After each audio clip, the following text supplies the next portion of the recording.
Good afternoon and welcome everybody to the last Safer Everyday event of the year of 2023. I don't know about anybody else, but this year seems to have gone extremely quickly. Welcome. For those in the room, we have mince pies. Those on Teams, afraid you're missing out. Please just keep your cameras and your mics off on Teams for the time being. You will notice I've got somebody alongside me, and this is a colleague from the Medical Defence Union, the MDU, who indemnify our doctors within HSC. And kindly, they have come across to assist us today with a presentation on good record keeping, effective record keeping, and also a bit about how we manage complaints. So before Fraser joins and actually goes through those presentations, I just want to highlight a couple of things. So yeah, keep your mics and your cameras off on Teams. Any questions can be taken at the end. However, Fraser may ask a few questions as we go through the session. It's a little bit interactive. So for those on Teams, should that happen, please scurry away and type away in the chat and I will do those on your behalf, the same as the questions at the end of the session. Safer Everyday next year, we are planning dates. At the moment, we don't really know what it's going to look like, but we look forward to any suggestions from any of you regarding presentations of good work that you do in quality improvement tasks or things that you're trying to improve in your clinical areas. Again, please share those with the team and we will look to present those at one of these events. And I'm going to shut up now and go over to Fraser, who will try and advise us and hopefully guide us and steer us in the correct way to record our records. Thank you very much. Thank you. Thank you. What an introduction. What I will do is, well, thank you very much for inviting me, I suppose, the first thing to say. It's always nice to see a new group, see a new hospital. I've not been here before, it's my first time, so thank you very much. Normally I don't talk about the MDU, but what I'll probably do is just a quick sort of introduction about who I am and what the MDU does as an organisation. So yes, we provide indemnity, but also provide medico-legal advice and assistance to members and people who contact us. So essentially a defence organisation. Not to talk too much about it, MDU has been around for 140 years, providing advice and assistance to individual members. So doctors, dentists, nurses, healthcare professionals getting in trouble and needing individual assistance is not a new thing. So we've been doing it for a long time. We think we're pretty good at it. My role for the MDU, I've been with them for 22 years now. And for the last 10 years, I have been working across our support teams to provide you with medico-legal advice and assistance in the form of seminars. So you might contact us about a complaint, you might contact us about a claim for negligence, you might contact us about coroners, whatever it is you'll contact us about. My role is to work with those teams to put them into information seminars so we get out there and talk about things that you might need help with.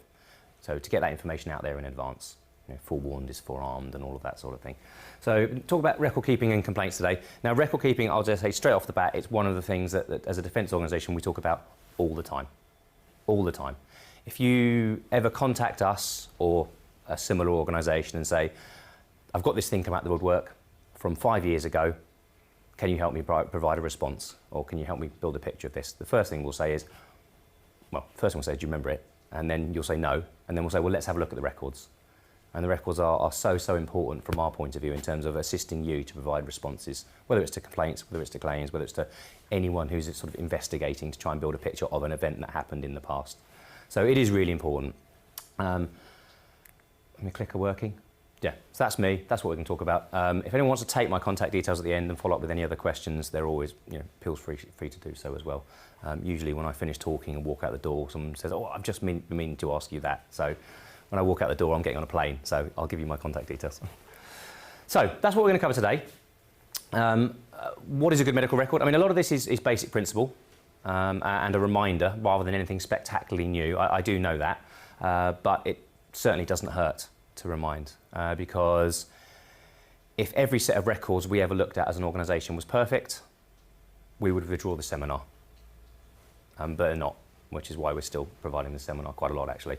What's required of you, and then certainly about what to put in a good record and what a good record looks like. It's a bit of a scattergun approach of all things record keeping because that's kind of what we do. So just have a think to yourself about why do you keep records? Why do you keep records at all? You know what you're seeing when you see a patient pretty quickly, don't you? Waarvoor ons cryptomonet? Sorry? words fly. Yeah. What's written remains. Yeah, well, that's true. Yeah, they remain. So, yeah, they're there for the future. They're there for colleagues. They're there for yourself in the future. The words remain there, absolutely. From our point of view, they're very much a medico-legal tool, you know, in terms of, you know, showing evidence of what happened. But, you know, it's part of good patient care. You know, it's a clear, accurate picture of care and treatment. It's an aid memoir, a memory aid for yourself, you know, because it might be, if you saw that patient this morning, you've got a really good recollection, probably.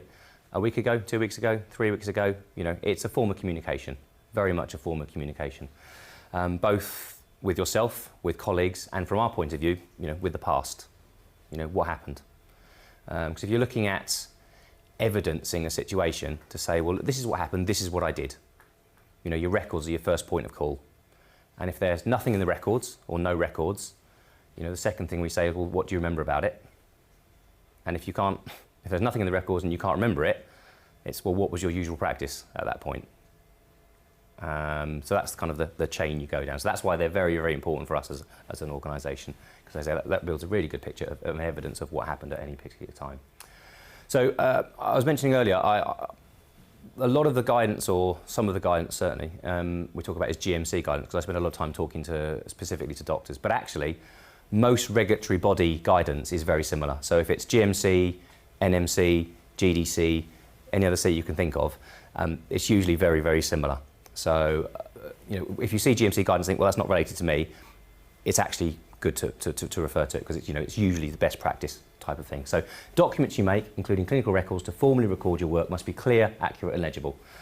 Same time as the event's recording or soon as possible afterwards. That's actually quite forgiving as it's worded. Relevant clinical findings, decisions made, actions agreed, significant negatives, information given, drugs prescribed, etc., etc., etc. Does that happen every single time? I'm not going to pick on anyone. No. But most people are saying no. But that's, you know, that's regulatory guidance. You know, that should happen, must happen. You know, it's a GMC must. It's a, you know, an overriding responsibility. So the point we're really making is it clearly doesn't happen every single time.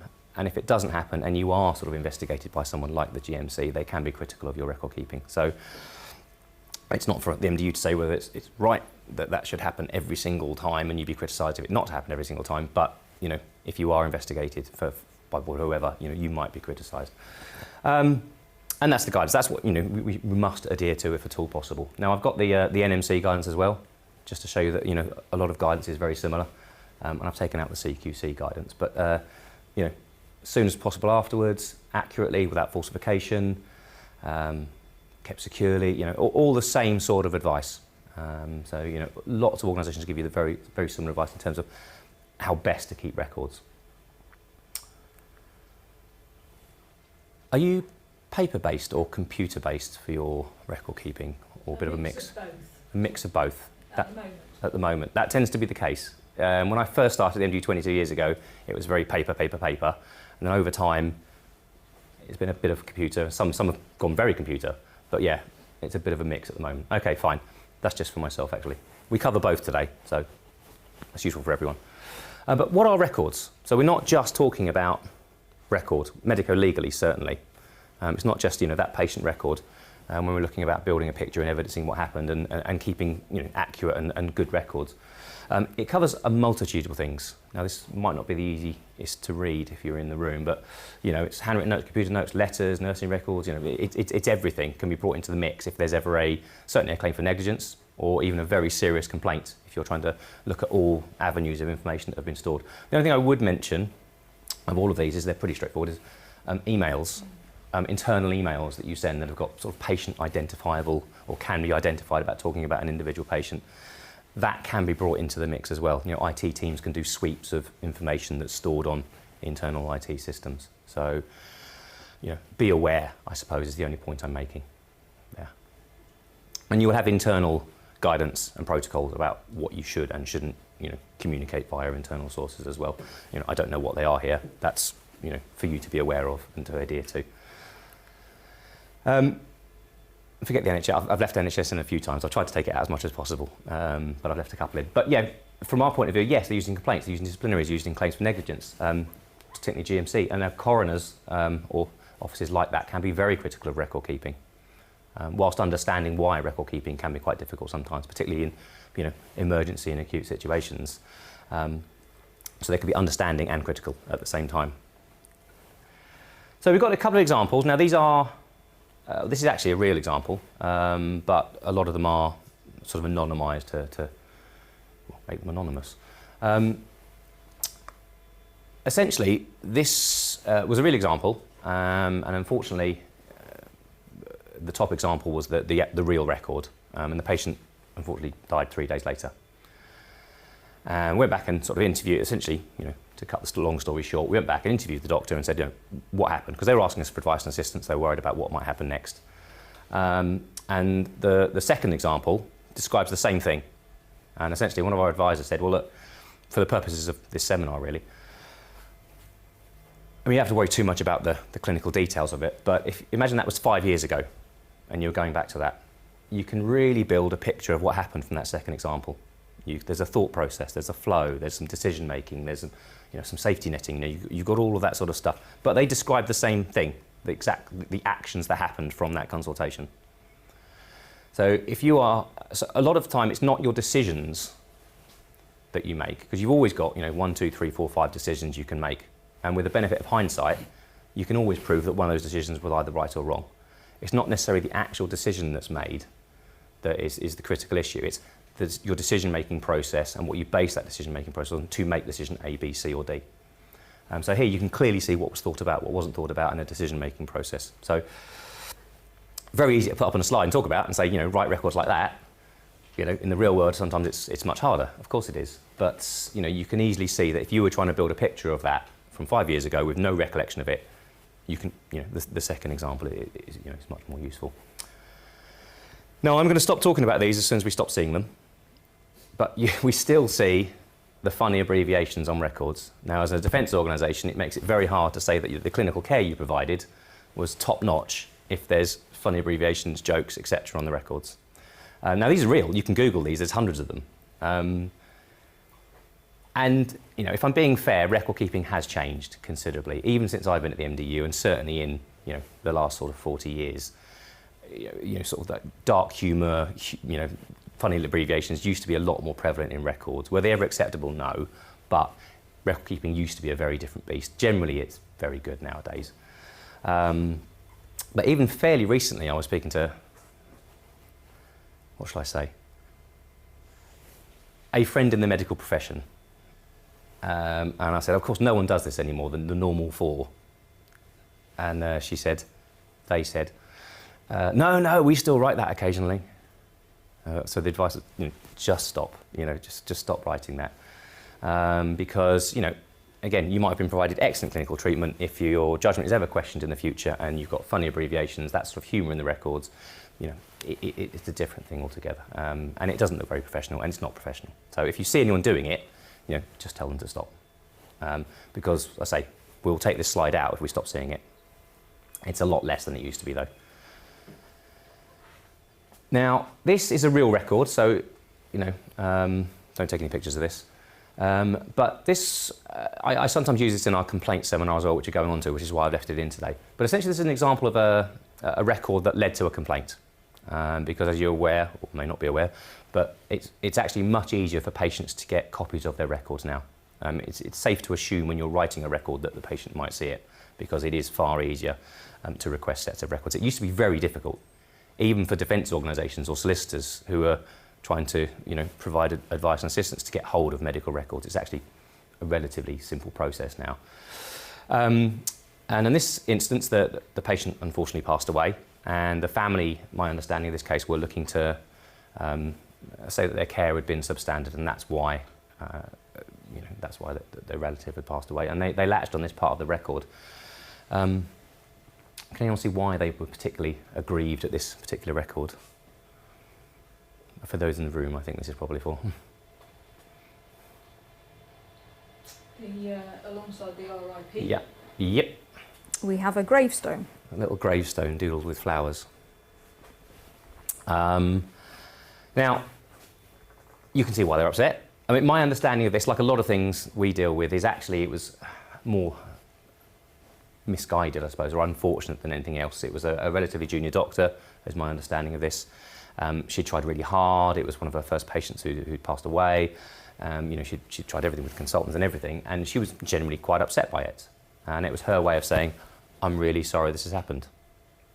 The family, understandably very emotional, looking for anything to latch onto to prove that care had been substandard.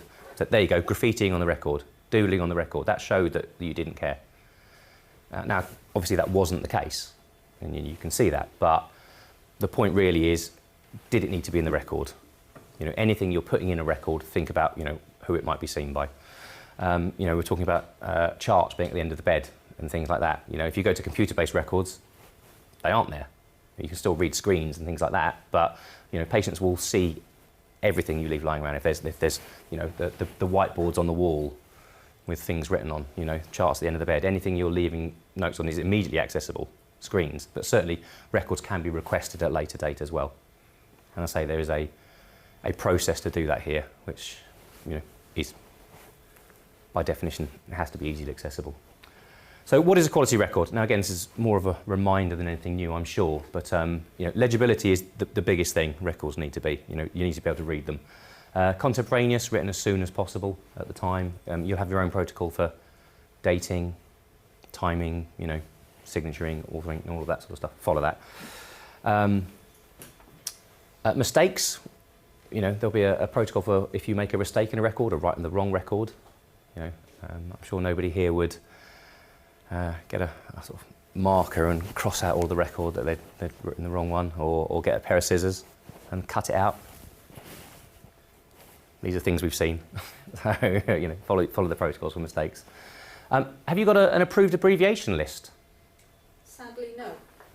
It's a question I ask everywhere, and in 12 years of talking about records, I think two teams have said yes. We used to have, Yeah. and we've been talking about making sure we have an updated version, but right now we don't. That's fine. It's not a criticism by any It's a means. criticism on my part. It's not a criticism. We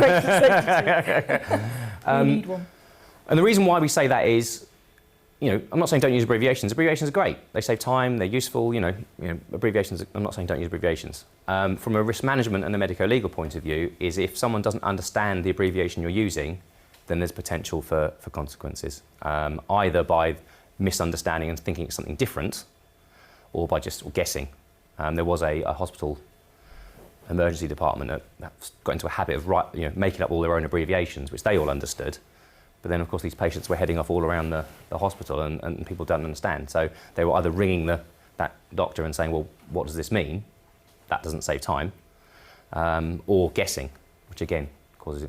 And the other thing is, if an abbreviation can mean more than one thing, which a lot of them do, you can easily see there's some potential ramifications there. I think the one we use on our website is PID. Could be prolapse intervertebral disc, or pelvic inflammatory disease, or patient in distress, or anything like that. If it can mean a few different things, unlikely to be confused, but classic risk management is at some point it will be. So the advice essentially from the MDU is if you're going to use abbreviations, particularly non-standard ones, write it in full the first time and then abbreviate, and then you save time, but you also avoided the confusion. And left and right. Now, I leave that up to sometimes talk about it, sometimes not. If you're computer-based, I might not mention it. Again, whether you do this or not is up to you, but the general MDU advice is to write right and left in full when you're writing in clinical records. I sometimes do this, I sometimes don't, so that's why I was just seeing there was a whiteboard before I started. What you quite often see, correct me if I'm wrong, is right and left. And this might not work so well for people watching on Teams, but right and left. It's ours that are the problem.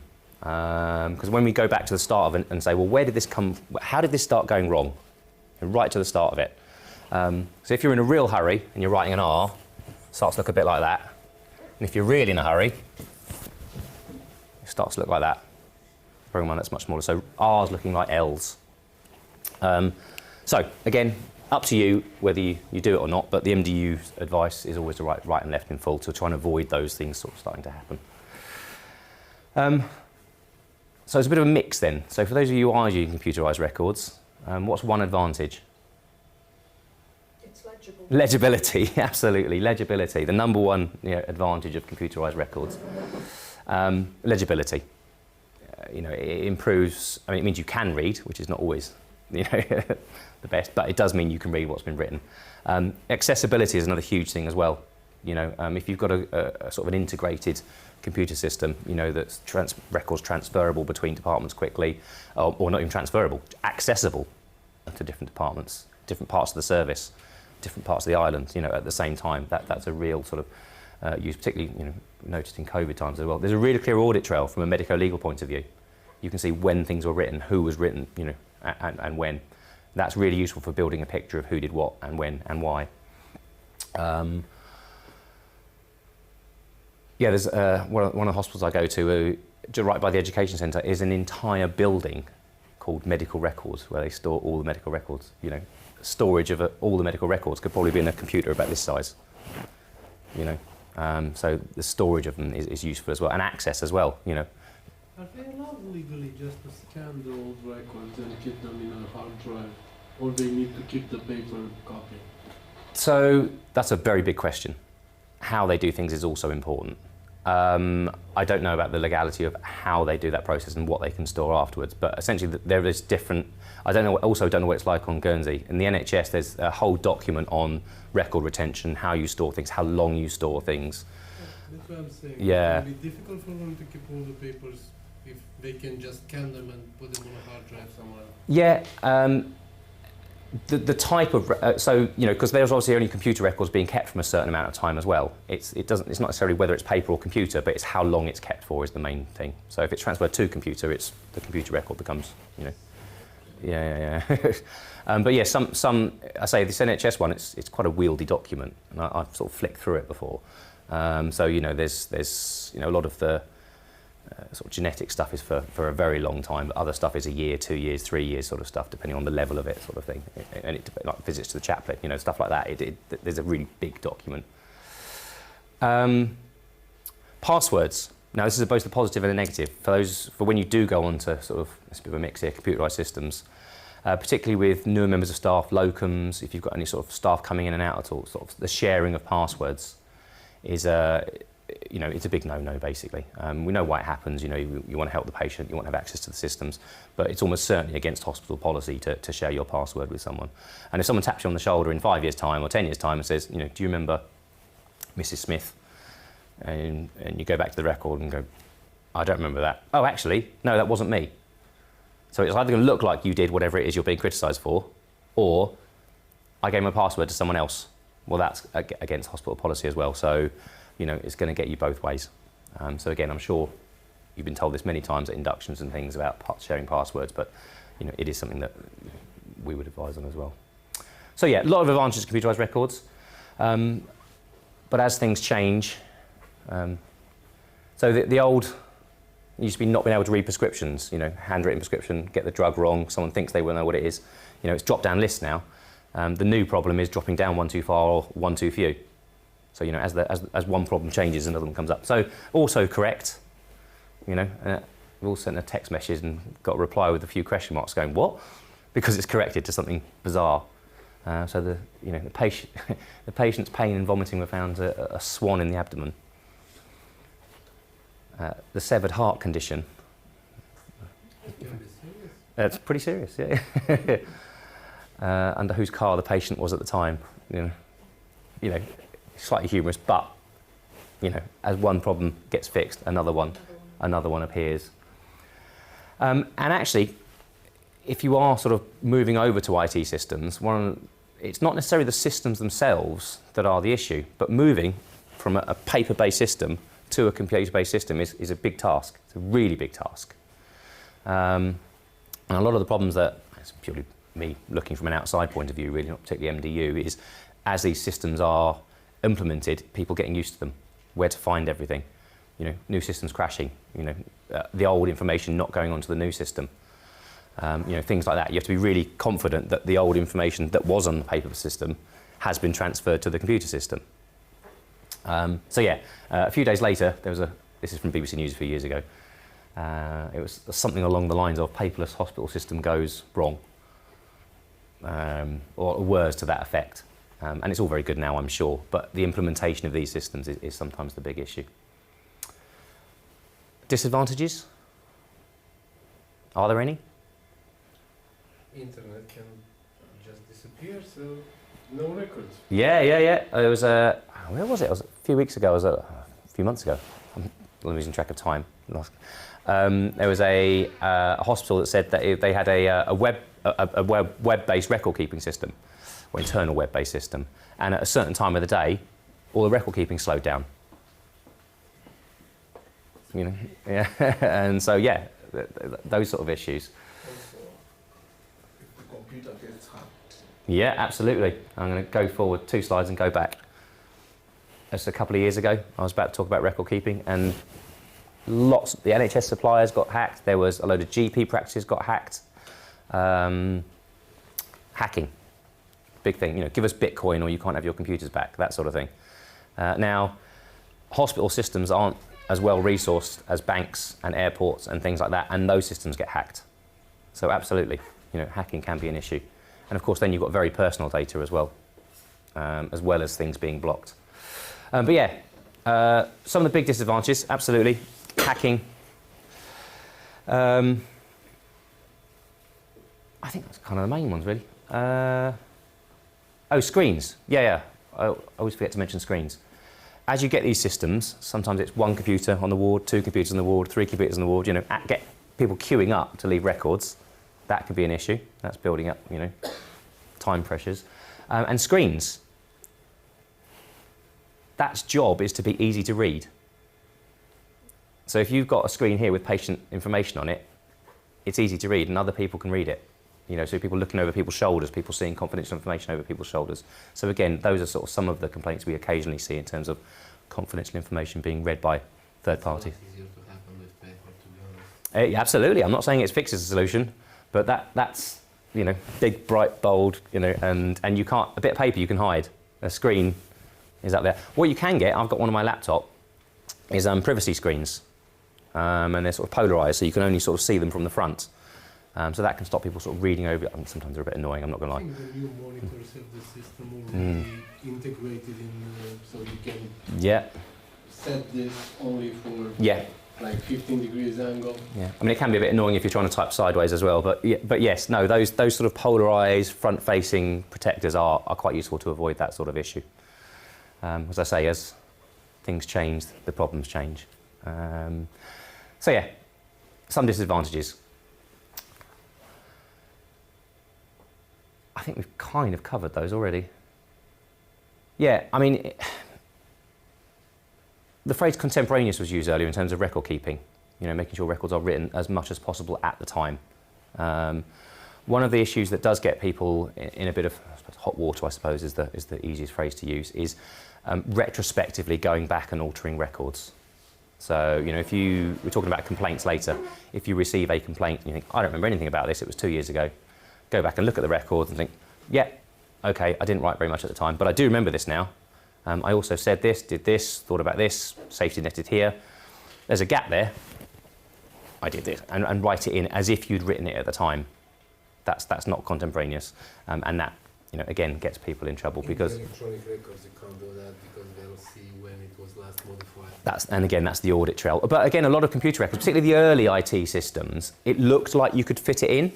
It looked like you had written it in and there was no record of it, but, you know, clearly there was an audit trail behind the scenes on that. But even paper-based records, you know, use the same pen that you yeah, used 5 years ago. different pen, yeah, your handwriting changes over the course of the day. You know, I'm not, you know, this isn't supposed to be a scary presentation by any means, but, you know, for high-value claims for negligence and possibly very serious complaints, you know, graphologists have got involved to analyse records before, to look at handwriting, to see when things were written, things like that, you know. To be honest, wherever I worked and we finish a document, we just did. That was practiced everywhere, so I'm guessing based on some cases in the past. Well, yeah. I mean, there was a case I heard about at, and it was almost at the steps of the court sort of thing. And it was I mean, the signs were there. It was a fantastic set of notes that we could read. So it should have set alarm bells ringing. And so, you know, almost at the steps of the courtroom, wasn't quite like that, but, you know, for drama purposes.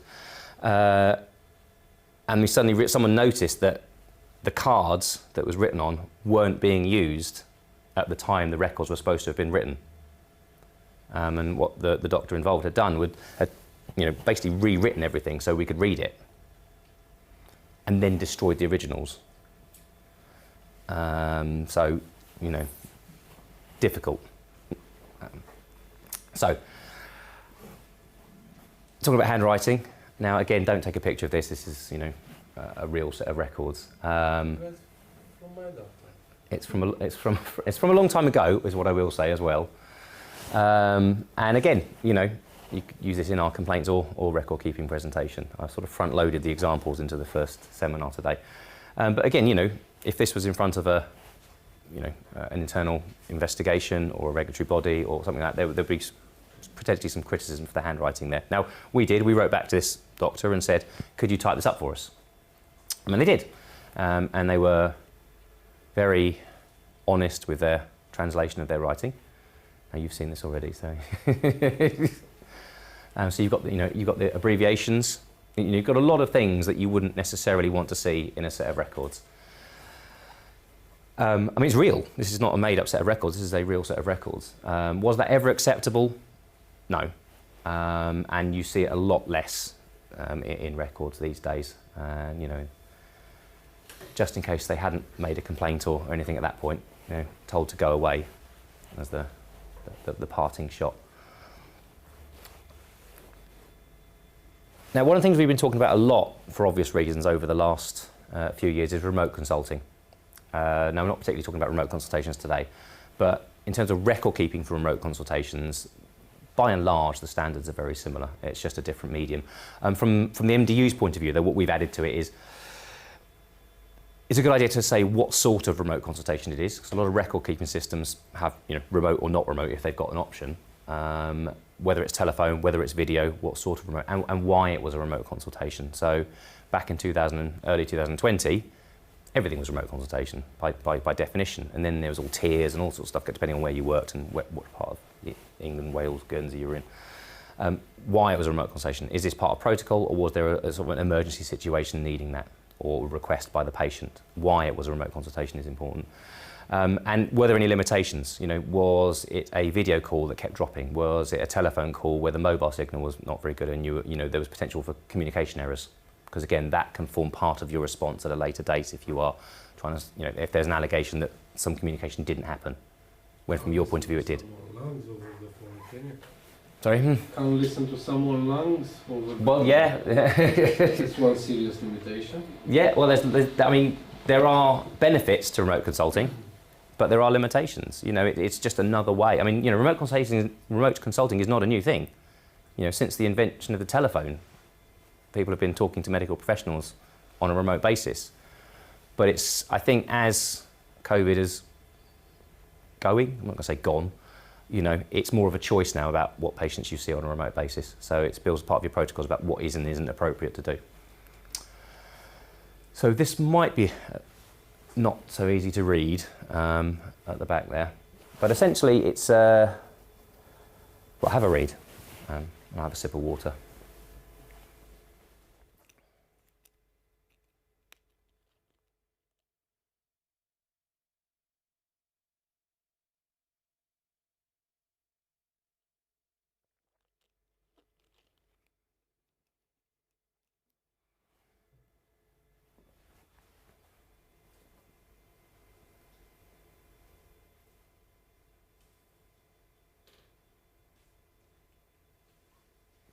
And essentially it's about delegated record keeping or reading, someone writing on someone else's behalf. Most hospitals, that's the way it works, Essentially, if you are dictating notes or records for someone else, the key point is be checking them. Because, there's no guarantee of what you're saying is being written down in the way you would want it written down. And the more difficult bit is, if you are taking notes for someone else, is making sure you write down everything that they would want to write down, and that's far more difficult because that comes with experience. So that's more of a point than a to-do. No other point than that, because it happens. But it's making sure that whatever is written down, it is checked, and that's the same advice. Letters as well. A lot now. A lot of times now, letters are being dictated and records are sometimes being replaced by the dictated letter, which then goes onto the records as if it was the record at the time. And there are some potential issues with that if there's a lot of time frame in between the letter being dictated and appearing on the record as well. So again, these are just some things, breaks in communication that we've seen over the time. There was a hospital I went to once, and they had a fantastic new system of dictating letters. You would dictate it all into not a clicker, but a microphone. And it would go off, someone would type it up, and then it would come back onto your screen, and you would just put your e-signature on, and it would get whisked away and be sent out to the patient. It was a brilliant system. The trouble was, if there were any errors in that letter, which there quite often were, the system of correcting that letter was really onerous in terms of getting it back through the system again with the corrections. So what people were doing was printing that off, making the corrections, and putting the letter in the post. So, the patient got a corrected letter, but if in 5 years' time we go back and say, well, what letter did you send them? The only record was the incorrect letter on the system. So again, you can easily see how there might be issues with that coming up as well. So this is real. This is not a confidential record. This is from a local website I was just looking at before I was presenting one day. So the speech recognition software. You sort of speak into a computer and it types it all up for you. They're going to be everywhere at some point, and some hospitals have uptaken it, some haven't. But again, new issues. So instead of Candida, replaced it for cancer. And so, of course, this patient was, alarmed. But even the letter apologising for it was dictated and not checked and signed. So it could have happened again in the apology letter. Anyway, just to highlight, there are some issues that as soon as you get a third party involved in either writing up, translating, recording, there's an extra level of checking that needs to happen.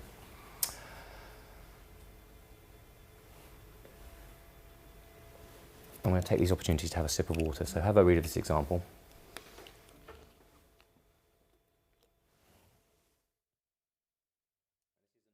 But it is broadly based on a real example. So remember when I said you go back to a record and you think that there's not a lot written in the record. Now this was one of those cases where if there had been anything in the record, it would have been resolved at a very early stage.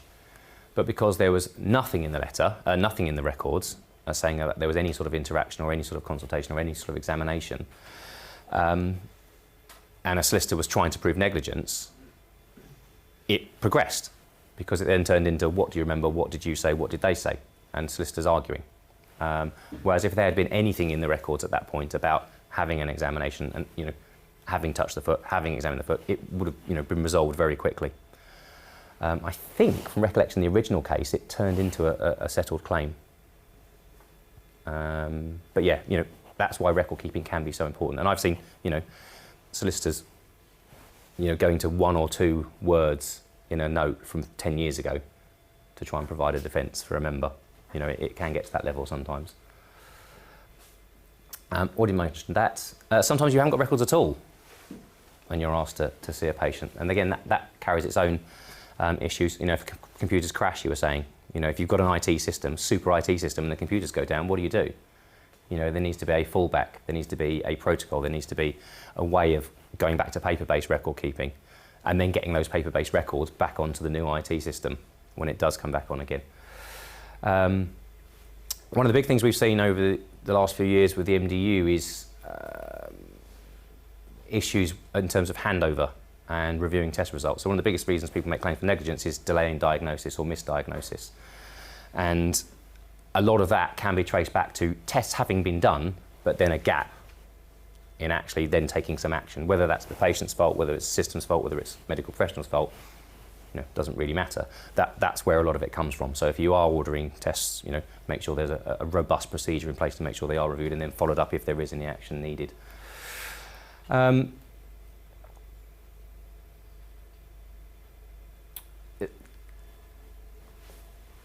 This is an interesting example. We're getting a lot. There's been a lot more sort of, I suppose complaints is not the right word, but a lot more sort of questions about waiting times post-COVID, about, you know, how long do I really have to wait for this? 6 months, 8 months, 9 months, 10 months, really. So think of that example with this, because it's a bit more relevant from where we are today in terms of things. Someone complaining about time frames. You know, patients being aggressive, patients being upset, patients swearing, you know, leaving the room. You know, and that's quite often when you call an organisation like the MDU and say, well, look, this happened. You know, how do I document it? How do I write that in the records? How do I protect my colleagues by saying this has happened? Because, you know, there's a certain way to approach it, and obviously remain professional and objective.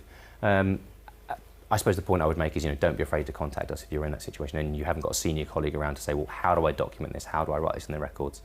You know, because even quoting patients is, you know, there's nothing ambiguous about that. It's what they said, you know, but how you write stuff can be important. This is, and again, another real example. I'll try to pack this one with examples to make it interesting. This is where we're talking about, you know, robust follow-ups and procedures.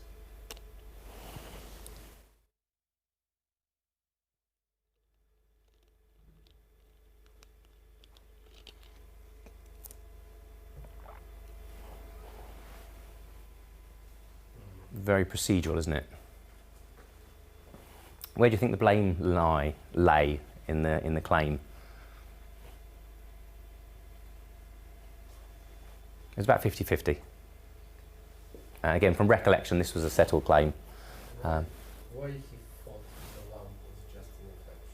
What's his justification for that? We've kind of fiddled with these to make them anonymous to, you know, take away the actual clinical side of things on this. But really, it's the procedure side of things we're pointing out here in terms of the misfiling, the things going to the wrong address. The point really is sometimes systems don't help you. And I suppose, you know, if this is happening consistently or regularly, you know, it's about raising those concerns and saying, look, this procedure is not working. Can someone look at this? Where do you come down to with the patient in that? So, you know, sort of, I know. Well, you know, sort of, you were told you were going to get a scan. How, you know, sort of that kind of thing of you didn't chase it up until 3 months. Like sort of, it's a bit of a tricky one. It is tricky, and If it's NHS, she was waiting about 3 years. yeah, She was well, preparing for 3 years waiting. potentially. I mean, there is always some responsibility on the patient, but essentially, what procedures did you have in place to do the best you can? You know, is there a follow-up phone call? You know, like you know, do not attend, as we talked about a minute ago as well. Yeah, you know, there is a responsibility, obviously, on the patient to attend to follow-up if they've got to. But actually, if it is something serious and it is something, what is the procedure from this end to actually say, you know? Well, yeah, and Yeah, I was can we just do, wondering what kind of consideration that, like the legal kind of side of things would. It all come into it, Very minor. but it doesn't. Yeah, you know, it did, and that was a settled case. So, oh, I've gone backwards. Sorry. There we go. Already mentioned the IT system failures. You know, they're going to fail.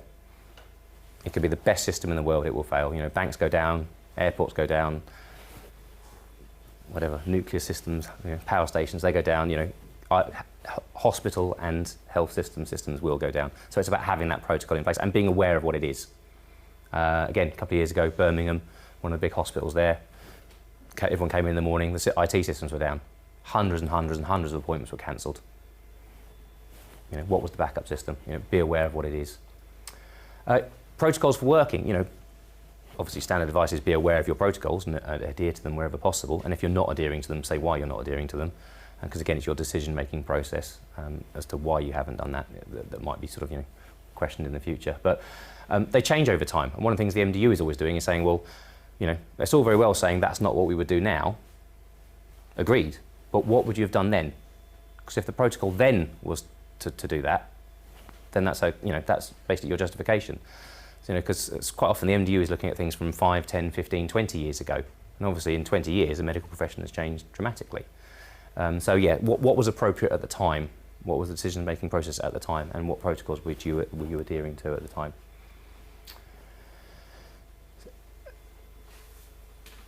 this is a slightly different tack, so we're talking about confidentiality issues. And this happens again, unfortunately, too regularly. Now, it happens a lot less with computer-based record keeping. Passwords and other things become issues. I mean, this actually happened to me. I was, not to me personally, I wasn't a patient, but I was at a doctor's mess, and I was meeting a doctor to talk about something a few years ago now. Hospital corridor, doctor's mess, knocked on the door, looked down, there's a sheet of paper in the hospital corridor. Picked it up, and it's patient lists, lots of confidential information in the hospital corridor. You know, that could have been picked up by anyone. Could have been picked up by the patient, could have been picked up by a manager, it could have been picked up by a reporter, you know, it could have been picked up by anyone. You know, and these sort of things tend to make the news. You know, the bag of notes outside the hospital, or left by a bench on a break. You know, things like that.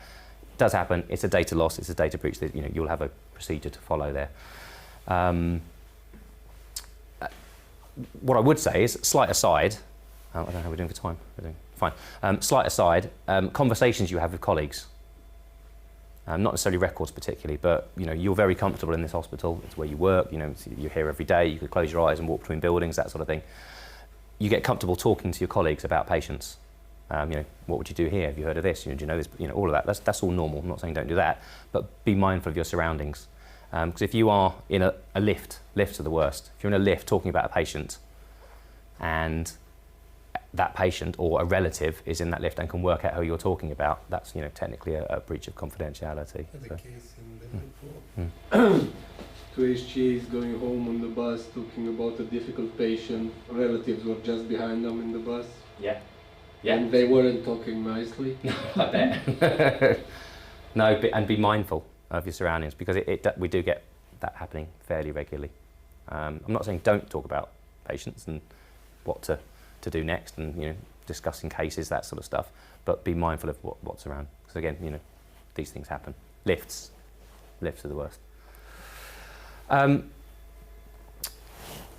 Accessing records is the point we're starting to talk here. Now, there is a process for patients to request their records, but these sort of cases happen sort of fairly, I won't say regularly, but it's the sort of thing that you might contact a defence organisation about, or your local records data protection team.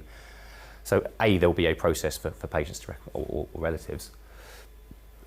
Does she actually want to see a set of the records though? Because that's a big step. Actually getting a copy of the records is a big step. Actually, does she just want to know what happened? And in most cases, it's just an explanation about what's happening and what's happened. And unless the patient themselves has said, I don't want them to know about it, you know, by and large, that's pretty reasonable. Coming to the end of this particular part. So this is again, it's a handwriting case. And this was you've seen it, so I forget. This was a female patient, had 4 children, decided she wanted to be sterilised, you know, went to her GP, asked for a handwritten referral letter. That's how long ago this was, why we can use it. The GP wrote a handwritten referral letter, the point being patients look at everything they can. And so she opened the handwritten referral letter. Next thing you know, banging on the GP's door saying, this is outrageous, how can you say this about me just because I wanted to be sterilised? Absolutely fuming, because she'd read that.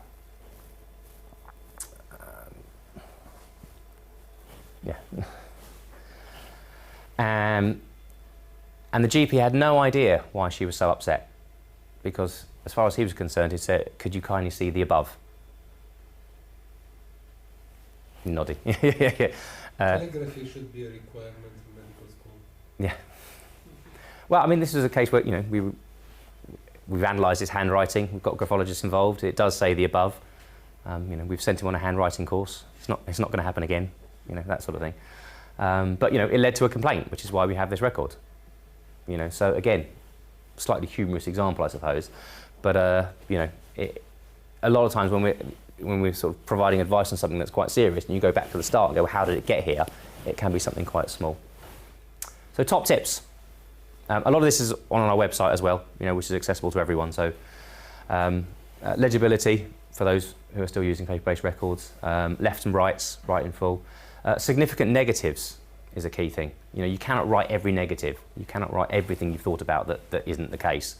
But certainly in the future, if something does happen and you've discounted it for whatever reason at the time, that's useful to know. You know, the primary care example is, you know, meningitis in babies. You know, clearly we know you did look for that. Mentioning that you did look for that, build your case in the future if it does appear. You know, your usual practice is to look for whatever it is, but actually significant negatives can be quite useful in terms of building a picture in the future. I think that's the main points there. Do we have any questions on Teams? We'll just send a message to them to please ask. Well, anybody in the room? If that's the end. That's the end. That's basically it. Yeah, that's records. And I realise that's a very much a, you know, a reminder rather than anything new. Some of it might have been, but say, you know, we'll keep banging on about this record keeping message because it is so important. If you tap on our shoulder in 5 years' time and say, this happened, I'm in this situation, whether it's GMC, NMC, complaints, coroner, whatever it is, I want you to help me provide a response. First thing we'll do is look at the records and say, what can be evidence from that time? And that's why they're sort of so important from a medico-legal point of view, as well as the, you know, the patient care, communication, all of that side of things as well. But obviously, you know, I'm from the MDU, so I'm going to talk about the medico-legal side of things. What can we put in an email? I mean, nothing super confidential, but let's say I send an email to the GP surgery or to the speech therapist, and I use the person's initials.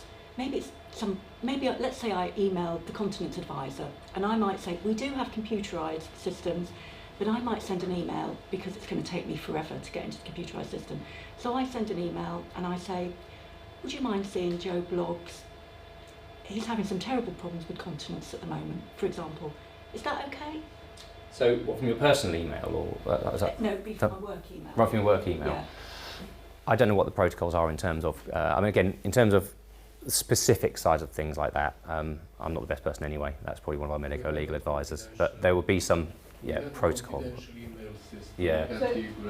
So I'll just advise a little bit No, please do, yes. on that. So there are certain firewalls and restrictions that we have in place, and internally, unfortunately, between gov.gg emails, there are issues around security and firewalls. So actually sending personal data, which includes personally identifiable information regarding patients or any kind of thing like that, they must be encrypted using our delightful egress.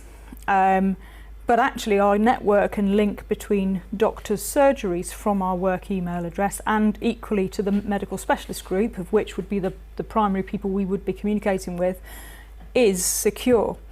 So what we do recommend is that you do not put anything in the subject heading of the email that is identifiable regarding the patient. So the content of the email to a GP from your gov.gg email can contain the necessary information so they understand who that patient is that you are referring to, but the subject heading that you send the email with must not, if that makes sense. And that the same rule goes across internal emails. As I said, there's an issue regarding the ability to send personal information via gov.gg email accounts, but the same would apply. Our subject heading should not make reference to the person and personal identification details. What we do tend to do internally is, well, if we have any of these situations, usually, as many people working in HSC present on this call will know, there will be an incident report reported regarding an issue. Reference to that incident number is preferable, because that makes our lives a little bit easier for allocating and understanding which case we're referring to. So using an incident number in your subject heading is okay. Does that help? Yeah. Because I always put in, I'm afraid I'm guilty, in the subject heading, to save the time of the person who's got to read the email, I would put Miss X, full initials, Miss X's terrible problem with continence. So yes, I've done that many times. You could put subject heading continence issue. And then I mention Miss X in Miss the email. X has got a terrible issue right now with continence. Yes. Yeah. Okay, thanks Vicky. The minefield. yeah. Sounds interesting. Well, your email to me is still blocked, right? I couldn't get it.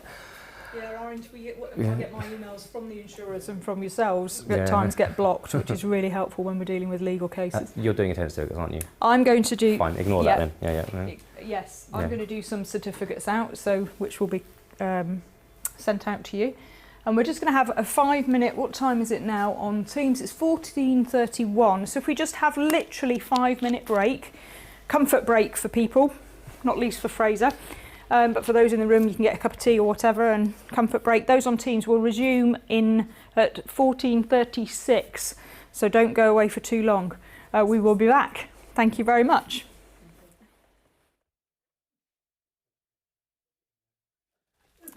So welcome back. I hope that was a very quick comfort break, but hopefully sufficient. And I'm going to just hand straight back to Fraser, who's going to talk to us about how we deal with complaints. Thank you. So I introduce myself all over, and I'm not. That's fine. No, right. So, again, record keeping. That's very much a reminder from the MDU's point of view of how important it is. The nuts and bolts and bread and butter of what we do as a defence organisation is actually advising members and individuals on complaints. It's the most likely reason you are to contact us, apart from some medico-legal advice from one of our advisors. So, we spend a lot of time advising on it. A lot of today's seminar, I suppose, is built around formal complaints in terms of how to respond to formal complaints, if you ever have them, or you have to feed into the complaints process. But by and large, the ideas of complaint handling are very similar, whether it's verbal or written complaints. Or hospital or non-hospital, the principles are actually broadly the same in terms of complaint handling. So, I'm no expert on the Guernsey intricacies of complaint handling. I've got a copy of the complaints procedure and a few of the statistics, which are interesting to read through. But this is a lot more broad principle again, in terms of, in an ideal world, how to respond to and avoid complaints. So again, talking about law and guidance, I'm no expert on the Guernsey intricacies. But what's required of you, what causes complaints, how to avoid complaints, and how best to respond to them, very much that's what we're going to talk about today. So I will crack on. What is a complaint? What is the definition of a complaint? What would you say is the definition of a complaint? I'll get you involved, you've had your coffee now, and your mince pie. What we've got up here is the NHS definition, which is the best one that the MDU uses. But what do you think is the definition? I've asked on Teams. Yeah, asked on Teams, that's good, yeah. Definitions on Teams. Fastest finger first. Oh, somebody's typing. What's the prize? Mince pie? Yeah, you get a mince pie. Yeah. Anyone in the room? I'm not going to pick on you, it's just what do you think is the definition of a complaint? Expression of dissatisfaction with the service. Expression of dissatisfaction. Good phrase. That's sorry for the person typing, if they got exactly that. Usually to issue something that they've not had a positive outcome. Yep, unhappy with an outcome. Yep. So that's the NHS England definition. It's the one we use quite regularly because it's quite a good definition actually. A complaint or concern expresses dissatisfaction about an act, omission or decision of the provider, either verbal or written. So, it doesn't have to be in writing to be a complaint. It can be a verbal complaint. And actually, most expressions of dissatisfaction you deal with outside of the complaints process are verbal. And you're all very good at dealing with that anyway. So I'm not here to teach you anything new on that side of things. Whether justified or not, that's difficult. It's quite an easy definition to read, and then you can unpick it. Of course it's unjustified. I did everything I could there. Why are you writing to me? Actually, justified from clearly the patient feels they are justified in writing that complaint. And which requires a response. Again, what do you mean it doesn't require a response? There are some time frames where complaints procedures won't necessarily respond. So if it's something fairly minor from 5 years ago, that generally falls outside of complaints procedures. If someone's saying I couldn't park 5 years ago, that's probably not going to get responded to under the formal complaints procedure. I'm a firm believer that hospitals that have car parking problems probably have more complaints. Because, I drive all over the southwest, and some of the hospitals that have car parking problems, you have to turn up an hour early, to fight your way into a car park, and you can see it. People walking in the front door of the hospital 10 minutes late for their appointment, 20 minutes late for their appointment, sweating, angry, fuming, angry at receptionists. The first clinician they meet, where the first thing goes slightly wrong, they are primed to make a complaint. So you can almost see it. So the definition, local definition, An expression of dissatisfaction with some aspect of the service user receives that requires a response. Very similar. Very similar. Most organisations have got broadly a similar definition to that. Why are people making complaints? Again, when you're looking about trying to avoid complaints, it's interesting and useful to think about why people are complaining in the first place. Now, you know, there is a change from time to time, depending on the environment. There's a lot of sort of post-COVID stuff coming now in terms of complaints, because complaints didn't stop. A lot of stuff got kicked down the road, and the nature of complaints changed. But again, we'll open this one up to people who are typing as well. So, what do people complain about, and why are there so many? Why are people making complaints? This is useful to think about avoiding complaints. Dissatisfaction With what in particular? with the service provided, or maybe So individual, just like not happy with the Yeah. service. Yeah, yeah. Waiting times. Waiting times. That's very topical. Yeah, waiting times. Certainly. Food on Teams. Food. Yeah, could be. I mean, people complain about a lot of things. Parking, you've already mentioned. Yes, And park. that is sadly quite often a common one, even for our small. Yeah. So only one of the things so far have been about treating patients. Yeah. Behaviours of staff. So yes, staff behaviours. Yeah, that's very values and behaviour Yeah. is very much one of the issues that people do complain about. Cancellations, Cancellations, appointments, communication. communication. Yeah, very much so. Anything else? It's all of those. You know, it is all of those. Not feeling listened to, or their values have been taken into consideration. Yeah, not feeling listened to. I was treated like a number. Yeah. You know, and patients do. You know, particularly in terms of waiting times. If people have been waiting 6 months to see somebody, have been practicing what they want to tell you in the car, and 2 minutes into the conversation, you know where you're going with this, and you know what you're going to do next, and you want to move on to the next thing. Feeling like they haven't been listened to because they haven't had a chance to tell you the story, which very much falls under that as well. I think you always get that one, like sort of they want something to change so it doesn't happen again. Yeah, with complaints, absolutely. So MDU analyses a lot of complaints letters, a lot of complaints letters. I think that's what we do. And a line you see an awful lot is, "And I just don't want this to happen again," or "I don't want this to happen to someone else." So if, you know, there's no reason why we do this in any particular order. We talk about it later on, but it's a really good point. If, as part of a complaint response, either you or the team can show that something has changed to make whatever it is less likely to happen again, if something has gone wrong or not as you would want it to happen, that will go a long way to helping resolve a lot of complaints. So yeah, showing something's changed is really important, or potentially changed. And you can never say, this will never happen again, you know, because, you know, never incidents happen all the time sort of thing, you know, but less likely to can really help. Patient expectation as well. You know, that's huge. Sometimes it's a problem we make ourselves, but, you know, the patient expectation walking through the door is huge. And that has changed even since I've been at the MDU. And certainly over the last 40 years, what patients expect of a care provider coming through the door. Locally, Yeah. people here have a very, very high expectation of what they will receive here. Yeah. And you know, we should count our, well, you know, I say that as a user of the service as well, but we should count our blessings for what we are able to do and how timely we can do things by comparison to the NHS, who have very much dedicated members of the teams, but have an inability to deliver in the way that they would want. So, you know, we sometimes, I think, need reminding that we are actually very blessed in many respects. Hold on to that. I think locally, things like you get the online, you know, the social media doctors. You know, somebody posts something and then everybody's like, you know, that's horrendous. That should never like sort of. And I think that, you know, sort of something that could maybe easily have been smoothed out gets riled up and, you know, sort of becomes much bigger than it actually was. The whole online thing is a minefield, particularly for medical professionals, because, you know, if you become aware, I mean, this hospital's probably got a Facebook group, you know, and if you go on the Facebook group and you're aware that a patient, let's keep with Mrs. Smith again, you know, is on the Facebook going, oh, I spoke to this person today and they said this and they were awful and they did this and they diagnosed this and it was clearly this, and, you know, and you become aware of that.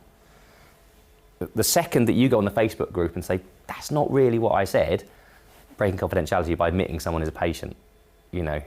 We are definitely yeah. a small to not respond in any way, Yeah. shape or form on social media. Yeah. And I would strongly hope that does Yeah. not happen from any of our providers. Yeah. So be aware, just, and if you ever want any advice, contact us, someone else, anyone, in it. And the trouble with social media, as you say, it doesn't go away at that point. Nobody goes, oh, that's reasonable. Because yes, they name Yeah. individual staff members, and in such a small place, Yeah. then people come in and go, I don't want to be looked after by such and such because I read on Facebook that they're whatever. So there will be policies, Yeah. and you've probably got either a person or a team who can deal externally with, the media, either social, printed, newspaper, whatever. So again, so all of those things, patient expectation, huge. I mean, I suppose in terms of avoiding complaints, while it's on my mind, managing that expectation is probably the easiest way to, or one of the ways you can reduce complaints. To give an example, it was a couple of years ago now, but I was in a waiting room, and it's to do with waiting times, and the immediate waiting times. And they were just chatting to each other, two ladies, one was a patient, one was a friend. And the conversation went along the lines of, oh, we've been waiting an hour for this appointment, we're an hour late. So I'm thinking, uh-oh, But actually, the very next line, almost word for word, was, if only someone would have told us it was an hour late, you could have got me a cup of tea and a newspaper. They were quite happy chatting. It wasn't the hour wait that was the problem. It was the communication. It was the letting people know that it was going to be an hour's time. But you can almost see that, they're now annoyed. The first thing that happens through the door, it turns into a complaint. So yeah, that sort of early management of expectation.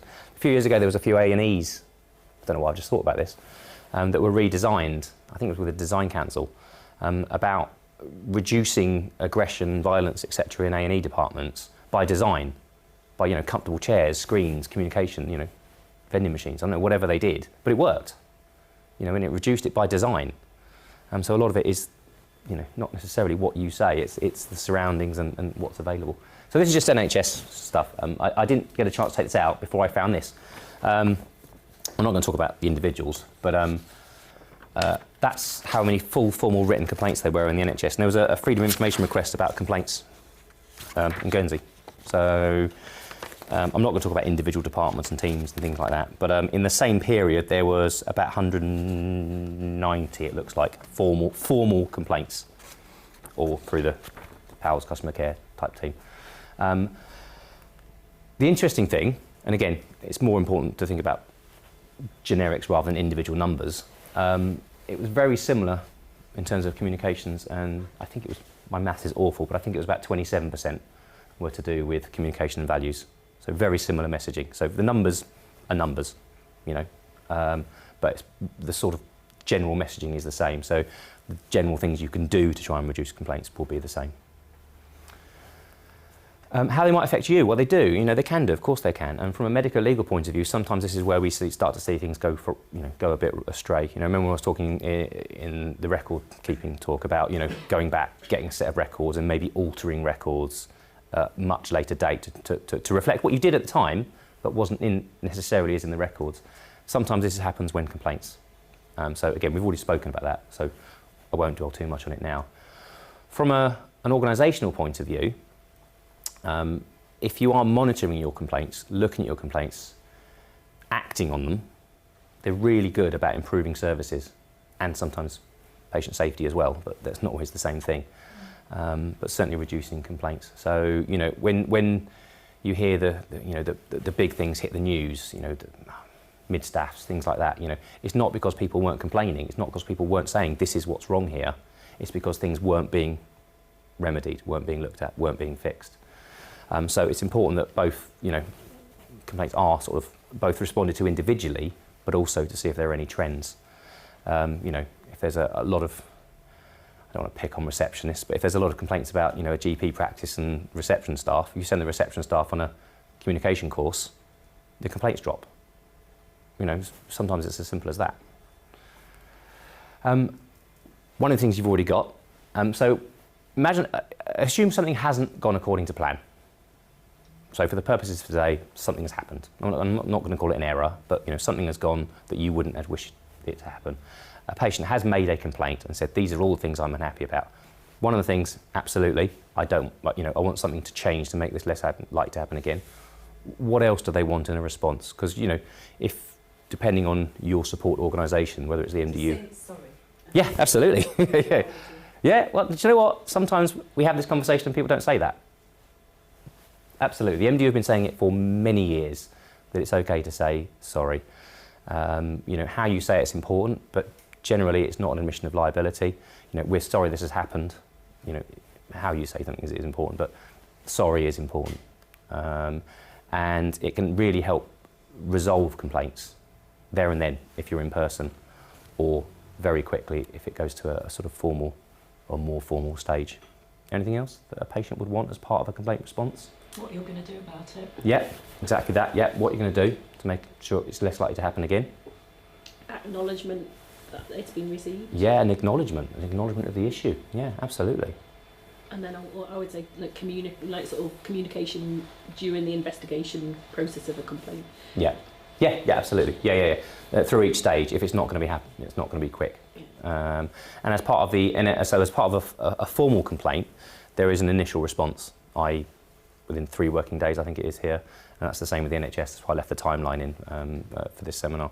But then there's a timeline for response, and if it's going to take longer, why is it going to take longer? What's happening? What's being investigated? So that ongoing communication, because quite often when you see issues at a much later stage, even at litigation, it's only got to that stage because communication has broken down.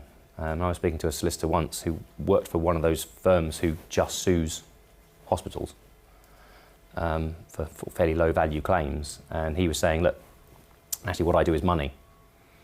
And sometimes people come to me with a claim for negligence just because they haven't had an explanation and an apology. And I can get the money, but I still can't get you an apology. You know, it's a different process, it's a different thing. And quite often, you know, and if things do go wrong, an open, honest explanation and apology will help resolve the situation. And of course, it's much easier to put up a slide and talk about it than it is in the real world. But fundamentally, that's a base principle. And I think... It was a single contact. Yeah, a point of contact. I mean, not so much for complaints, but it's actually, I mean, it's obviously different here. But I'm based, I don't want to say where I'm based, but I've been involved in the NHS the other side over the last couple of years, and actually trying to interact with a big hospital system, trying to work out who to contact, what number to contact, to rearrange an appointment. To, you know, sometimes it's really hard to navigate, and I know why it's hard to navigate, and I know how to do it broadly. You know, for a patient who doesn't, it can be really hard. So a point of contact, absolutely. Hard to say sorry when you operated on the wrong knee, eh? You can say sorry it happened, but you know, because you are. But you know, an apology. You know, and there was a survey a few years ago, and it was an NHS survey. So, but it was a majority of complaints to the NHS, those 225,000, just wanted an acknowledgement and an apology. It wasn't anything to do with money. Some of it was, obviously, but most of it wasn't to do with money. It was to do with acknowledging something, because people understand things don't always go according to plan. It's how you have that conversation is really important. So yeah, an explanation, you know, feel heard, apology, and improvements to the service, and you know, not denial, blaming someone else, not dealing with the issue, excuses. You know, you need to fill in 17 forms, or we're not going to deal with it. That sort of thing. This again, talking about, you know, claims and money. This is head of NHS Resolution, which is the claims people in NHS. You know, we have never and will never refuse cover on a claim because an apology has been given. You know, so you've got, you know, the MDU saying it's a good idea to apologise. You've got the NHS claims people saying it's a good idea to apologise. And after this slide, I've got the GMC advice saying it's okay and a good idea to apologise. So you've got all these organisations saying it's a good idea and it's okay to apologise because it can help head things off. Must admit, I caught your duty of candour talk from a few months ago. A few weeks ago, yeah. Don't know, time flies. I don't know. I know. This year. yeah. And so I popped a couple of slides in from the MDU's point of view from that as well about apologising, because again, it is really important if things don't go according to plan to be open, to be honest, and to apologise where appropriate. So no statutory requirement Yeah. locally, but from a registered perspective, it's the right thing to do, and we absolutely advocate for that. Absolutely. And I think, although not NHS here, I think a lot of your procedures and protocols tend to try and match yes, as we much do. as possible, We align to the NHS as Yeah. best as possible, best Yeah. practice, nice guidance. Yeah. We follow all of that. We just are not required to follow it in the same way as the NHS might. But not a bad thing. I mean, you know, with the records, we're talking about how long to keep records. You know, if a private consultant says to us, how long do I keep our records for? Our general advice is, well, what's the NHS advice on retention? Because it's usually fairly good guidance in terms of mirroring it. So this was very much to do with claims for negligence. But again, if something does go, you know, not according to plan, again, this is MDU from the past. I mean, you know, 1955, it's all about claims and they could neglect, reduce the cost of litigation or avoid litigation. It's all about claims. One thing that must be depreciated is the unjustified suppression of information, so being open and honest. Any patient who's had the misfortune to suffer through an error should receive a proper expression of regret and apology. You know, these are not new principles. These are very old principles because it can help. And the MDU sees it from the other side where it does help, when a good apology at an early stage helps resolve situations. So again, GMC guidance, for those of you who it is relevant to, it's being refreshed, or it's been refreshed, and January 30th next year it comes into play. But again, it hasn't changed. Must respond promptly, fully, honestly to complaints, and provide an explanation and apology. Same thing. And again, what is an apology? So it's saying, you know, we're sorry this has happened, what's happened, what can be done, and what can be done to prevent someone else happening. So, I mean, there's more.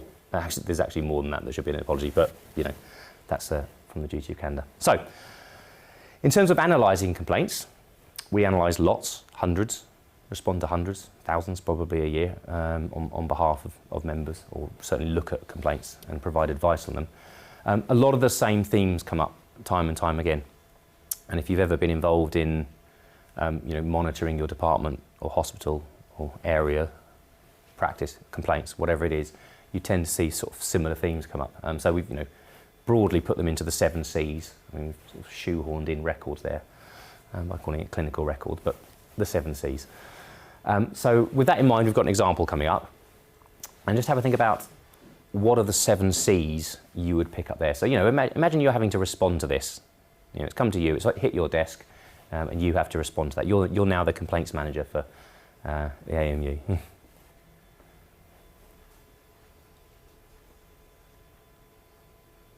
I'm going to walk in front of the screen, terrible presenting, and grab my water, sorry.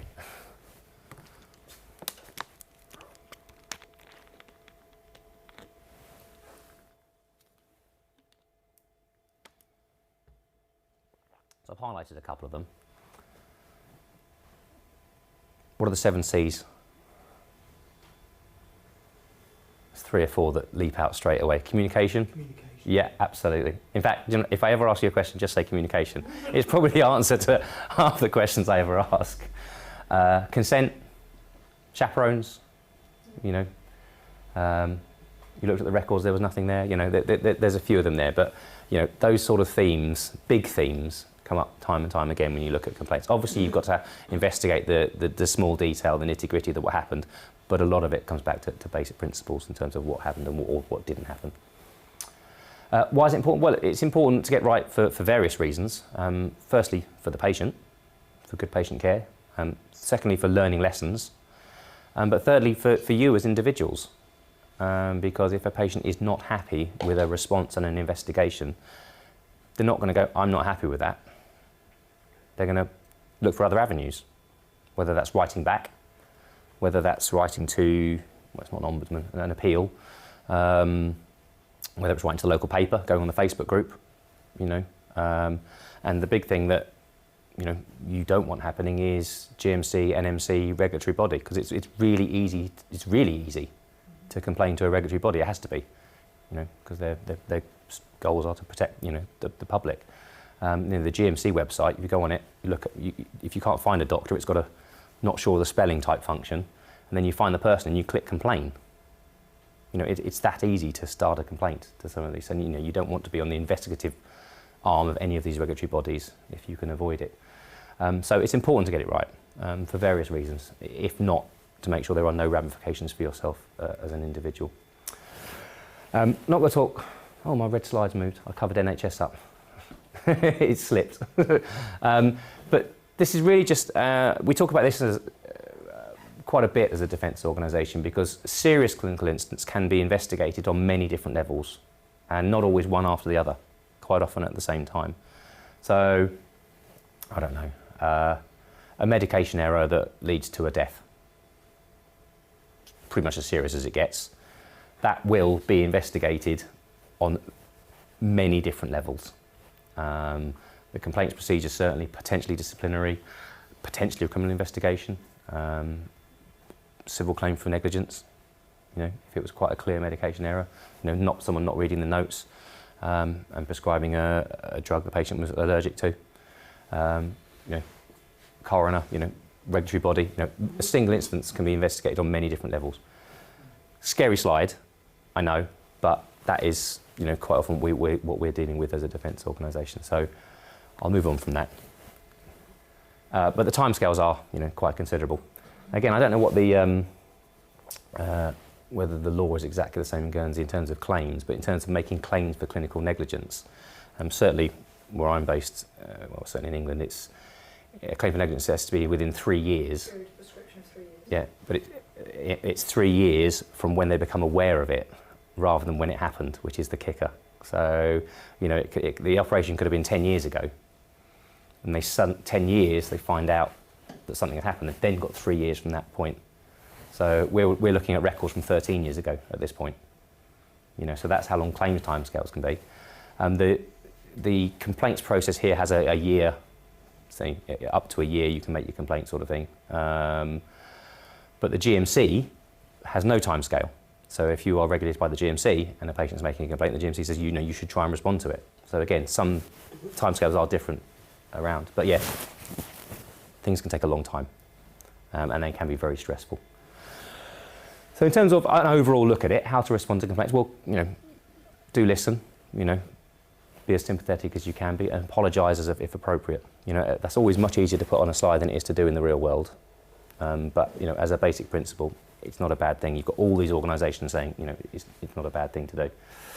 I don't know what the local guidance is in terms of sort of complaints you can resolve sort of there and then, verbal complaints. Yeah, so we call it CALS rather than PALS. Yeah, So customer advice liaison, and most of our complaints Mm. are actually handled in that way. Actually, a higher proportion, near enough 70 to 80% every month are handled via CALS. So face to face, meeting with the person, trying to rectify and resolve matters that way. So much less formal complaints. It works really well. It can feel quite time consuming, but actually probably isn't in the actual longer term, and we end up with more positive outcomes. Yeah, and there's been a development of that over the last few years. In 2017 there was 144 formal complaints and 41 through CALS. The last couple of years it's been the other way around.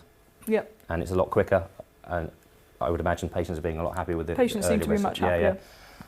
So much less appeals that we go through. Yeah. I think most of the appeals tend to be on the formal ones, unfortunately. yeah, and appeals again very similar. I was reading some of the guidance. In England, it's the Ombudsman is your right of appeal for complaints.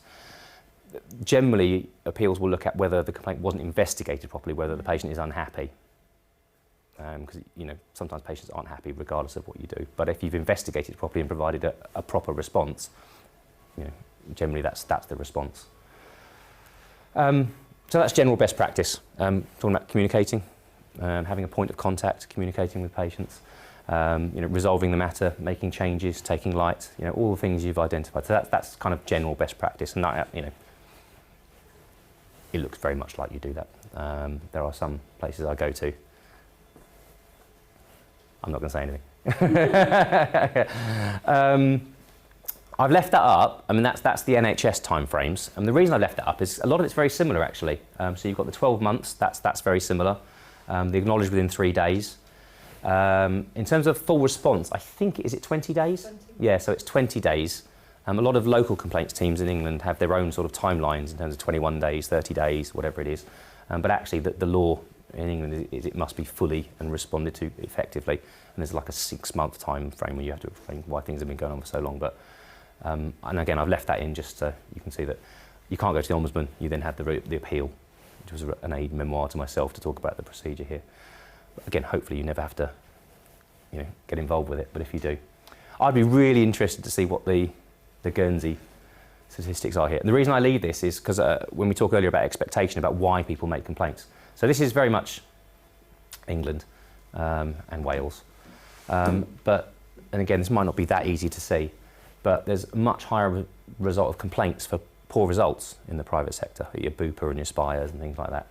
I'm sorry, private hospitals, whatever. Which I don't think is true, but there is more complaints about that. And delay. There's more complaints about delay when actually you can get your hip replacement in 2 weeks' time if you want it, not 2 years' time. And it's that expectation, well, I'm paying £4,000 for this, therefore I want it tomorrow. I've done my knee operation, I can't run a marathon. Could you beforehand? No. But it's lots to do with that expectation, not actual, better or worse service, or better or worse outcomes, or better or worse care. So again, I would love to see what that is in both Guernsey and America. I think a lot of our ED claims complaints, because they pay for ED, I think revolve around costs and it's things invoice like that, payments and costs for ED, but the majority of ours would sit with communication, some around admin, not overly many around delays, I would say, very few around confidentiality. There's about 6 in the last 8 years for confidentiality. There's We're not actually, much, and I was even comparing the record, you talk on record keeping about, not seeing some of these joking terminologies that would have been in there in the past. Our records, whilst quite illegible at times, and often do contain acronyms that we can't always understand because they differ. They are respectful. They are written quite well, I would say, which is reassuring. I think the message is generally there with inappropriate comments on records, but it's not completely there, which is why we still talk about it. I think it sounds like it's very good here. There's still quite often an emphasis on, I saw this lovely young lady, or I saw, what's that got to do with anything right now? But that still happens. Maybe it's because Guernsey doesn't hire junior doctors also, so they come here a bit more experienced. Yeah. Very true. You say that though. Some of these things we've seen happen from very senior doctors, potentially towards the end of their career. Anyway, that's a different topic. But we were talking about that earlier as well, actually. So you get that email, you get that letter from the hospital. A patient has made a complaint, and it's care that you've provided that patient. It's pointing a finger. It's saying, I don't think you did something well. Clearly, it's personal. Key thing really, step back, breathe. You need to go deal with it properly and effectively to try and resolve that. The worst thing you can do is start hammering the keyboard, saying, this is outrageous. We did everything for this person. I never want to see them again. I told them to send. It never ends well. It does happen, but it never ends well. And I was speaking to a consultant fairly recently about it, and he was saying, look, sometimes that happens. By all means, write that response, but don't press send. Come back to it a few days later, redraft it, rewrite it, throw it away, start again, then stop, and then come back to it again, and then send it to the MDU to have a look at. It's really important that if you are putting anything in writing that it's considered and will help resolve that complaint rather than either get you in hot water or because once you put it in writing, it's not going to go away. You can mitigate to a degree, but that's all you can do. I think we've already spoken about these in record keeping. Yeah.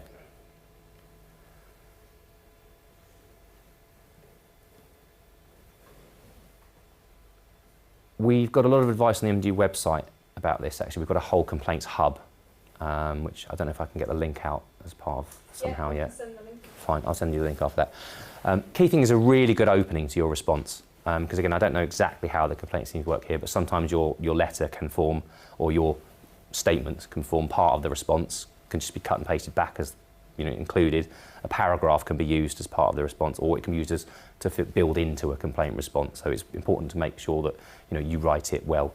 And the opening paragraph can be really, really important. A line I've come across quite a lot over the last couple of years is the sad but glad approach. Not exactly that, but we're really sorry this has happened to you. Thank you for bringing this to our attention, because it means that I can address the issues you raise in your complaint. So you've got the acknowledgement, the apology, and the action in your opening paragraph. I mean, I've just made that up, but something like that. The sad but glad sort of response. Really good way of starting it and setting the tone for your response. And then, chronological account of the care given. Again, I'm not overriding any of your procedures here. Do whatever the local procedures are. Do look at the records before you put anything in writing and respond. Again, I spoke to a consultant who got the email, Mrs. Smith has made a complaint. Can you remember what happened? Just read, yep, I remember Mrs. Smith, this is what happened, send. About 2 weeks later, letter from the solicitor saying, well, we've checked the records and that's what you've said in that response doesn't match what's in the records. Would you care to explain yourself, sort of thing? To which the answer was, well, sorry, I responded without looking at the records. And it was resolved at that point, but you don't want to be having letters from solicitors saying, well, why you put in writing what doesn't match the records? So again, check the records before you do that, if you can. And answer all the issues. If a patient is making 10 points in their complaint and you respond to 9 of them, they're going to write back about the 10th one. Even if you think that 10th one is irrelevant, it forms part of their complaint and you would have to sort of address it. Again, the abbreviations, if you pack your response with abbreviations and medical terminology, patient's not going to understand that if it does go out as part of the response, and they're going to write back and say, well, what is that? And it's also not easy to read. So it needs to be easy to read for the patient as well. Hollow apologies. So when you potentially might feel a complaint isn't justified, where you've gone the extra mile, you've tried everything, you stayed late, you did everything for that patient. Be wary of, I'm sorry if you feel, that phrase. And that's the sort of thing we pick up if we look over a response on your behalf. So I'm sorry if you feel like we weren't listening to you. That's not an apology. It turns it around. It's saying, I don't know why you're complaining. I mean, I think I've done this in the past before I've become aware of it, because, particularly if you don't, I'm sorry if. And you used to get it a lot from telecoms companies and, train companies and, not to besmirch all these organisations, they're great, but, if you write a complaint to them, you get a line back along the lines of, I'm sorry if you feel our service level has dropped below what you might have expected. Like, there's no if, it has. That is why I've written you the letter. So yeah, hollow apologies, they're not going to resolve the situation, which is what we're talking about. It's trying to resolve that complaint first time if it happens. And I've got an example of a hollow apology.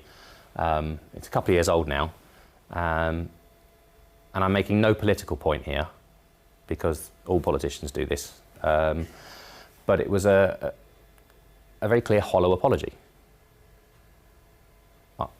I'm sorry if people feel there were failings. That's saying, well, there weren't failings. If you count the amount of money spent on second known to good equipment, then people might have a right to feel that. Yeah. So there were failings. So I'm sorry there were failings is an apology. Whether you accept it or not is a different point, but that's an apology. And the next day, I didn't screen grab it the next day. This is from BBC News. I didn't put the copyright thing on, this is from BBC News. There was a lot of pushback saying that's not an apology. You should know that, So again, I'm making no political point here, but that's a very good example of an if in the wrong place, which turns it from, well, it was never an apology, really. Not going to talk too much about reflective practice, but sometimes complaints and reflective practice go hand in hand in terms of learning lessons and detailing things. That's the only point I'm going to make, really, because we get asked a bit about reflective practice, particularly from a couple of years ago. Bauer Garber and writing reflective notes and things like that. Part of the GMC, you do have to do reflective practice, and that's basically how to reflect in an anonymous way. But again, we've got some advice on the website about that in terms of if you do want any further advice. That example previously, and the patient was still alive, but it was a relative asking for sets of notes or asking for information about a patient. The GMC's got some really good guidance on that if that is relevant to you, and again I can send you the PDF or the link to that. And again, confidentiality does extend after death, but you know, it changes in terms of what you can provide. And again, if you're ever not sure, be contacting a senior colleague here or your defence organisation. So in terms of how to write a response, what to put in a response, you know, don't ignore it. It's not going to go away. If it's an official complaint, it's, you know, it's in the numbers, it's in the system, it will be followed up. If you get a complaint to you directly, I think this is the same here, you know, that's an email or a letter that's clearly a complaint, I think that should be passed on to the complaints team for resolution. Again, I don't know exactly how it works, maybe you can help. If you've been involved in feeding into an official response, do you get to see a copy of it before it goes out, or generally do, or happy to ask if you ask, that sort of thing? Yeah, good. That's all I'll say. Some places it's no, some places it's yes, some places it's you know, it's varied. That's not unreasonable to see it before it goes out to the patient. So it sounds great, good system here. There was a hospital I was aware of once who their complaints team would quite regularly send copies of the response before it went to the patient. And they were getting so many responses from individuals saying, that's not what I said, you've misunderstood, you can't say that, you haven't apologised, you know, feeding back about the quality of the complaint response, that they changed their procedure. And their change of procedure was to stop sending it for checking. So yeah. And again, I won't say where it was. But again, I think it then changed again after that. But yeah. What we would say as well is, you know, again, I think it does work slightly different here, but sometimes the complaints team who we're dealing with will say to the lead consultant, you know, we need a response. We would always say it's good to get everybody involved. You know, right down to, well, you don't have them, but right down to medical students in terms of learning from incidents. Because again, it's all part of trying to learn from it to make things less likely to happen again. And I was speaking to a registrar a couple of years ago, and she was saying that you know, there had been a couple of complaints that her consultant had responded to on her behalf of patients that she'd seen, and she was like, no, actually, I'd rather you told me. You know, I appreciate the fact you were trying to protect me, the team, to respond on my behalf, but actually, I'd rather have known about that, so then I could have learned something from it. So it's important to get everyone involved in terms of forming a response. Slightly quicker. Key thing is, you know, complaints do happen. Complaints are going to happen. You know, the best hospital in the world, with the best systems in the world, with the most money in the world, will still get complaints. It's important to respond to them effectively for both patients and for yourselves to make sure there's not any sort of ramifications going forward. So for those of you that are under the, you know, the MDU group indemnity solution, you can contact our advisors and things like that. For those of you that aren't, you know, there are multiple organisations that can help you in terms of internally as well, respond to complaints effectively and quickly. Don't be afraid to contact them. And I'm going to move on to that one, which I didn't know was in the first one. But again, you know, I'm not an expert of the local complaints policy, so any questions not related directly to that. I will just give a little bit around that just for clarification regarding contacting the MDU. Any contact that anybody on this call would consider, they might want to speak to the MDU for advice, should come through the quality and patient safety team, not least because many of the staff are not covered by the MDU. Okay, so the people who are covered by the MDU will be our consultants, psychiatrists, associate specialists in the ED, the consultants in the ED, and then obviously the medical specialist group are a entire different entity, and they are covered by the MDDUS, which is an equivalent to the MDU. We do not have a corporate indemnity with the MDU, don't want to get into the complexities of it, but should you have queries, your first port of call will be come to our team, and we will seek support and advice. And we've got, you know, I'm in daily communication with the law officers locally. We are reaching out more to the likes of Fraser, and we've got a point of contact. So your first port of call would be come to our team, who will then be the people to support you as best as we can regarding anything of that nature, which hopefully we already know about, would be the other thing I should qualify. So therefore should be an incident report, should be if you have a complaint in your areas or a concern that's been raised, whether it be formal or informal, that should come through directly through the customer care team, which are our team, and not be held by your areas directly. That's another plea that please, I'm hoping it's not happening. I think things have markedly improved, but just in case there is ever an occasion where you're trying to manage something in-house within your own area, trying to manage a situation, please reach out to our team and at least advise the customer care team of a complaint right from the outset. Far better to be forewarned, because they can get messy, and we need to know. That would be my only plea. We need to know. So customer care team, quality and patient safety team, they're there to help you at all times and should be your first port of call via either an instant report, telephone call, and like I say, the complaints process. So just a reminder to everybody. Well, to me, I wasn't sure the mechanism of how it worked, so that's, thank you. Yeah. Straight to us. Yeah. Any questions on the chat? I've just put any questions on Teams, so just very quickly on Teams, have a consideration if there is. Any questions in the room while we're waiting for that? Good, you know everything about records and complaints. That's fine. I would just feed back some of the comments that were from the first session that happened probably while we were having a quick break. Just go back to the very top. Yeah. So there was an acknowledgement that some of our doctors, a wish list, and I'm sure we can all do this, wish some of our doctors would write more legible notes. And you know, this will resolve with the electronic patient record. However, in the meantime, and for any cases that may occur between now and when that happens, that's still a big challenge. So yeah, do a huddle. Yeah, That's what we do. yeah. 4 or 5. What do you think that is?